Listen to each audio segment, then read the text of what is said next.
السلام علیکم ورحمۃ اللہ وبرکاتہ۔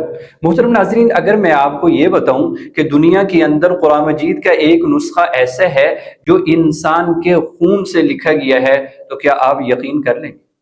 جی ہاں محترم ناظرین، یہ سچ ہے۔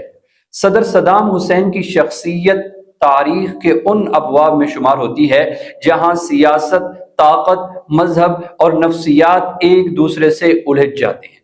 ان کی زندگی محض ایک حکمران کی داستان نہیں بلکہ ایک ایسے سیاسی عہد کی علامت ہے جس میں اقتدار کو قائم رکھنے کے لیے ہر ہتھ کنڈا استعمال کیا گیا۔ انہی متنازع اقدامات میں سے ایک اقدام وہ بھی تھا جس نے دنیا کو حیرت اور تشویش میں مبتلا کر دیا، یعنی مبینہ طور پر اپنے خون سے قرآن مجید لکھوانا۔ کہا جاتا ہے کہ 1990 کی دہائی کے آخر میں صدام حسین نے ایک خطاط سے رابطہ کیا اور خواہش ظاہر کی کہ قرآن پاک کی کتابت عام سیاہی کی بجائے ان کے خون سے کی جائے۔ اس عجیب و غریب خواہش کے پیچھے کئی کہانیاں بیان کی جاتی ہیں۔ کچھ مورخین کا خیال ہے کہ وہ اپنی سیاسی زندگی کو روحانی رنگ دینا چاہتے تھے، جبکہ بعض ماہرین اسے اقتدار کے تحفظ اور عوامی جذبات کو اپنے حق میں موڑنے کی کوشش قرار دیتے ہیں۔ روایت کے مطابق تقریباً 2 سے 3 سال کے عرصے میں صدر صدام حسین ہر ہفتے اپنا خون عطیہ کرتے رہے تاکہ اس سے قرآن کے صفحات لکھے جا سکے۔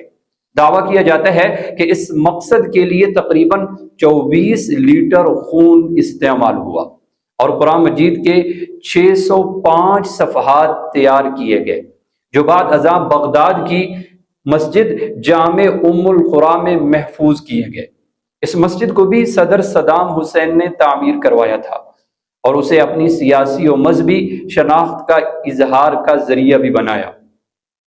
یہ واقعہ صرف ایک مذہبی یا تاریخی بحث نہیں بلکہ ایک فکری سوال بھی پیدا کرتا ہے کہ اسلام کی عمومی فقہی روایت میں خون کو ناپاک سمجھا جاتا ہے، اس لیے خون سے قرآن لکھنے کو کئی علماء نے مذہبی طور پر متنازع اور ناقابل قبول قرار دیا۔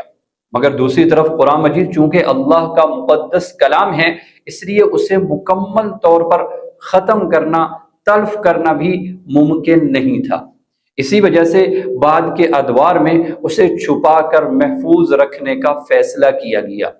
ماہرین کا کہنا ہے اس اقدام کے پیچھے صرف مذہبی جذبہ نہیں بلکہ سیاسی حکمت عملی بھی کار فرما تھی۔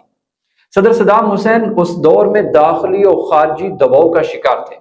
ایران کے ساتھ طویل جنگ، عالمی پابندیاں اور داخلی سیاسی چیلنجز نے ان کی حکومت کو کمزور کر دیا تھا۔ ایسے حالات میں مذہب کو سیاسی طاقت کے طور پر استعمال کرنا ایک معروف آمرانہ حکمت عملی رہی ہے۔ کچھ تجزیہ نگاروں کے مطابق اس اقدام کے ذریعے وہ عوام کے سامنے خود کو ایک مذہبی رہنما کے طور پر پیش کرنا چاہتے تھے۔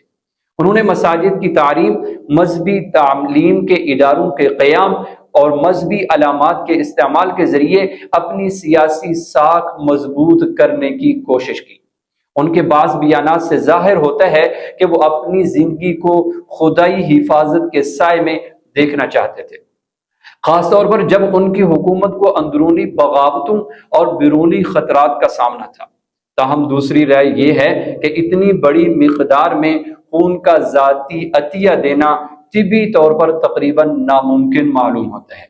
اس لیے یہ بھی ممکن ہے کہ اس عمل میں دیگر ذرائع سے خون شامل کیا گیا ہو یا اس دعوے کو سیاسی پروپیگنڈے کے طور پہ بڑھا چڑھا کر پیش کیا گیا ہو۔